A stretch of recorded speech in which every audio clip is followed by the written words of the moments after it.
तू ही रे माझा मितवा या मालिकेच्या येणाऱ्या भागामध्ये जबरदस्त असा ट्विस्ट येणार आहे. तर प्रेक्षकांनो, इथे आता राकेश शुद्धीवरती आलेला असतो. तेव्हा राकेश याचा आता खरा चेहरा की मुखवटा असा सगळ्यांना संशय आलेला असतो. कारण इथे राकेश जरी शुद्धीवरती आला असला तरीसुद्धा त्याची खरी ओळख द्यायला काही तयार नसतो. आणि तेव्हा प्रेक्षकांनो, अर्णव ईश्वरी समोर इथे आता महत्त्वाची गोष्ट आलेली असते. हॉस्पिटलमध्ये ॲडमिट असलेला माणूस खरा राकेश नसून त्याचा जुळा भाऊ आहे, ही गोष्ट आता समोर आलेली असते.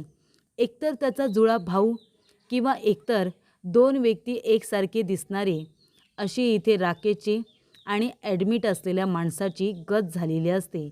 त्यामुळे प्रेक्षकांनो, येणाऱ्या भागामध्ये आता खूप मोठा ट्विस्ट हा आलेला असतो.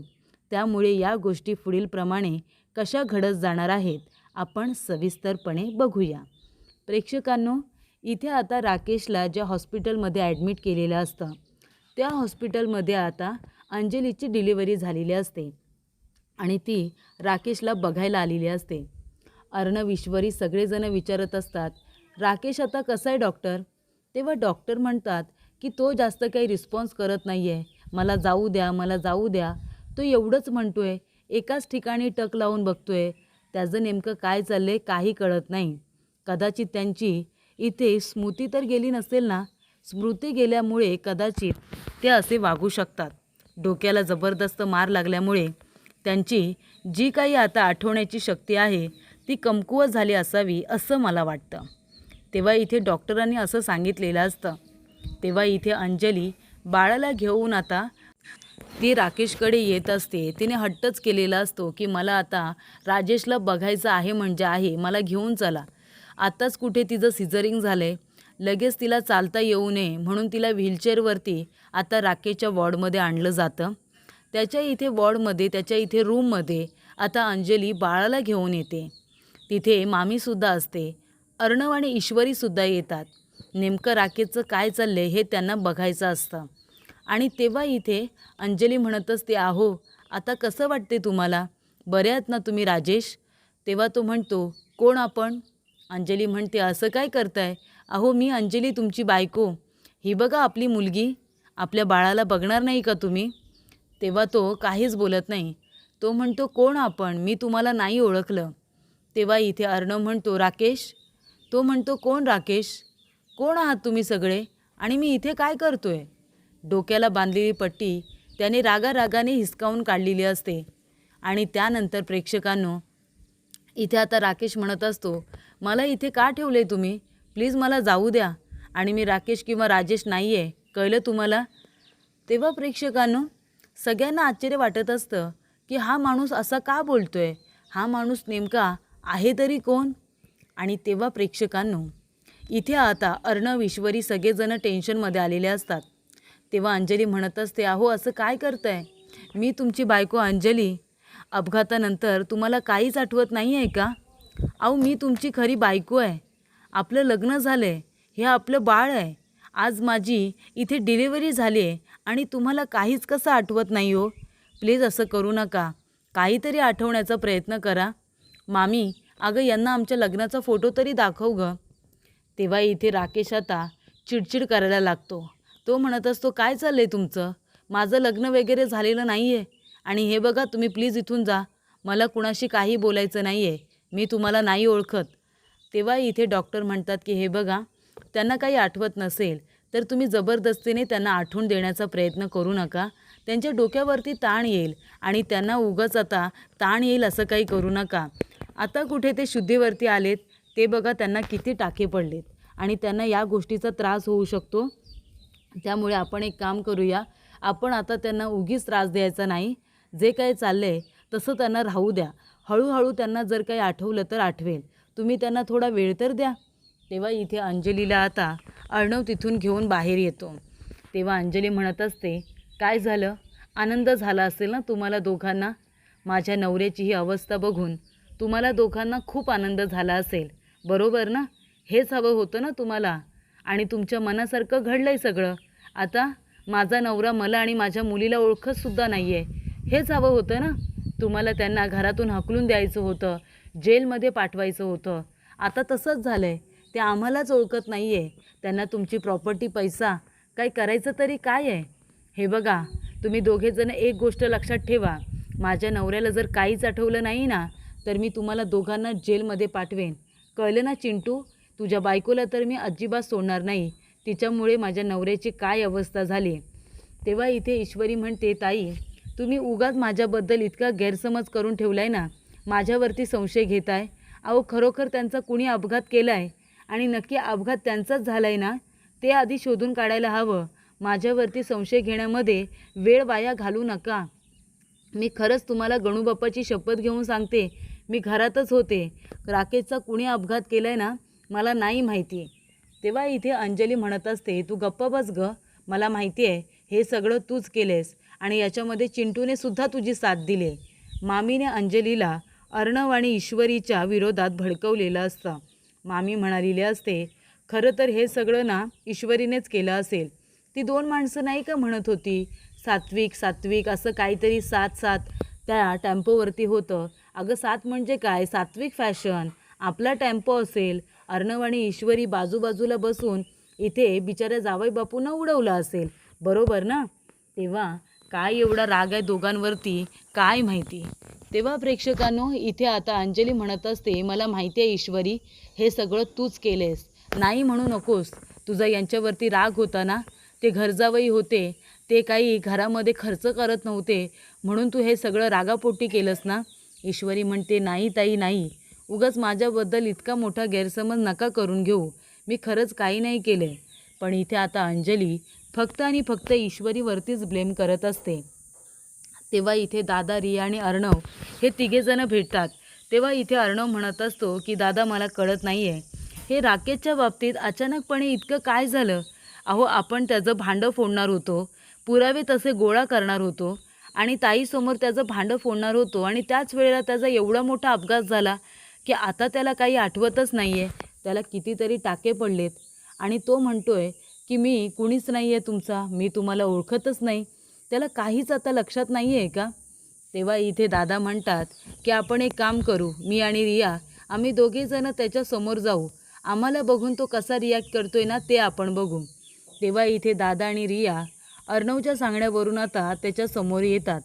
तेव्हा तो त्यांच्याकडे सुद्धा टक लावून बघत असतो आणि म्हणतो, कोण आहात तुम्ही आणि इथे काय करताय? तुम्ही सुद्धा मला ओळखता का? माफ करा पण मी आता कुणालाही ओळखत नाही आहे. काही लक्षात नाही आहे माझ्या. कळतंय का तुम्हाला? तेव्हा इथे दादा म्हणत असतात, हो का, माझे पैसे द्यायला होतील म्हणून आता याददाश्त गेल्याचं नाटक करतोयस का? तुझ्या काहीच लक्षात नाही आहे म्हणजे माझे 15 लाख रुपये बुडाले, हो का? पण एक गोष्ट लक्षात ठेव, माझे 15 लाख तुला परत करायचेच आहेत. तो माणूस म्हणतो, काय 15 लाख? मी कुणाकडून उधार पैसे घेत नाही आणि तुमचे मी 15 लाख रुपये घेईन? काय वाटतं काय तुम्हाला? काही बोलू नका. रिया म्हणत असते, हो का, मग माझे दागिने घेऊन जो पळून गेलास त्याचं काय रे? गोव्याला माझ्यासोबत आलास तर आलास, माझ्या पैशांवरती उड्या मारल्यास आणि माझे दागिने घेऊन पळून गेलास, ते सुद्धा लक्षात नाही येत वाटतं. तेव्हा राकेश म्हणतो, गोव्याला आणि तुमच्याबरोबर बरे आहात ना तुम्ही? मी कधीच गोव्याला कुठल्या मुलीबरोबर गेलो नाही आहे. गेलो असेल तरी कामासाठी, पण फिरायला वगैरे आणि उड्या मारायला नाही. मी जे काही करतो ते स्वतःच्या पैशाने कमवतो. कळलं तुम्हाला? मी एक वकील आहे आणि त्यामुळे एक वकिलाला दुसऱ्याकडून पैसे घेण्याची गरज कधीच पडत नाही. तो केस लढत असतो. हे तुमच्या लक्षात आहे का? तेव्हा इथे अर्णव म्हणत असतो, हा वकील आहे म्हणजे हा वकील आहे हे त्याच्या लक्षात आहे. कसला वकील? ते सुद्धा तो खोटंच बोलतो. पण मग बरोबर वकील आहे असं का बोलतोय आणि बाकी याला काहीच कसं आठवत नाही? म्हणजे नक्कीच स्वतःला वाचवण्याचा प्रयत्न करतोय, ही गोष्ट लक्षात आलेली असते.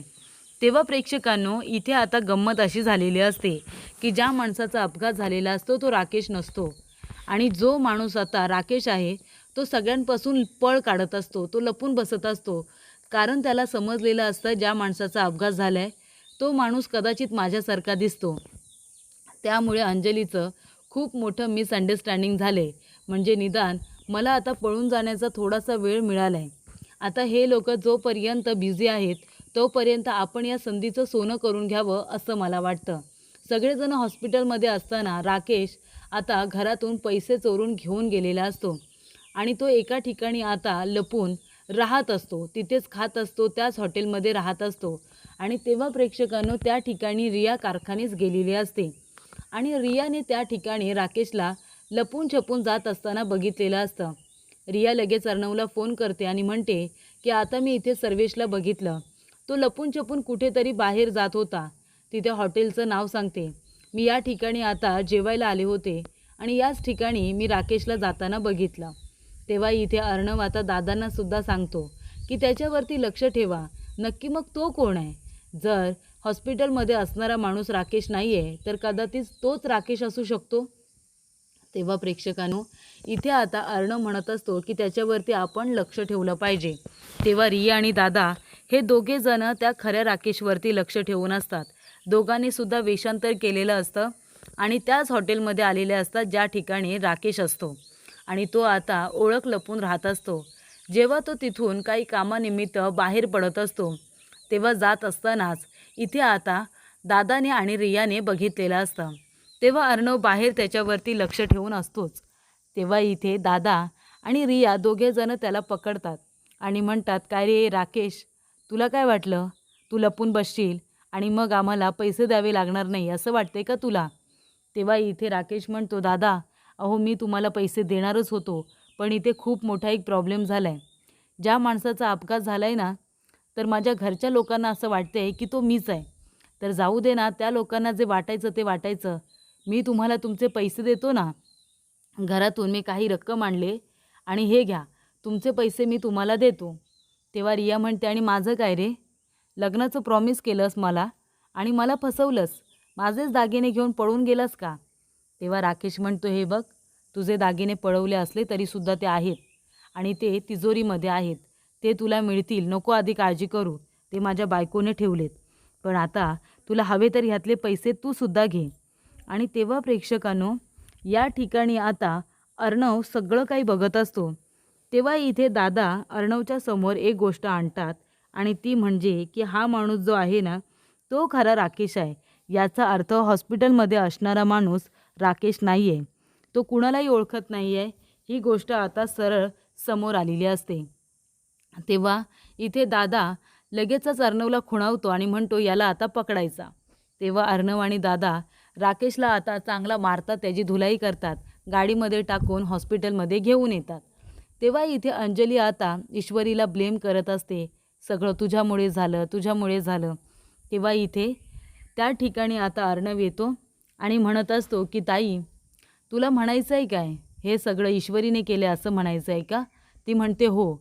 तेव्हा इथे अर्णव म्हणत असतो, ज्या माणसाचा अपघात झाला आहे ना, तो खरा राजेश नाहीच आहे. तेव्हा अंजली म्हणते, काय, मग कोण आहे.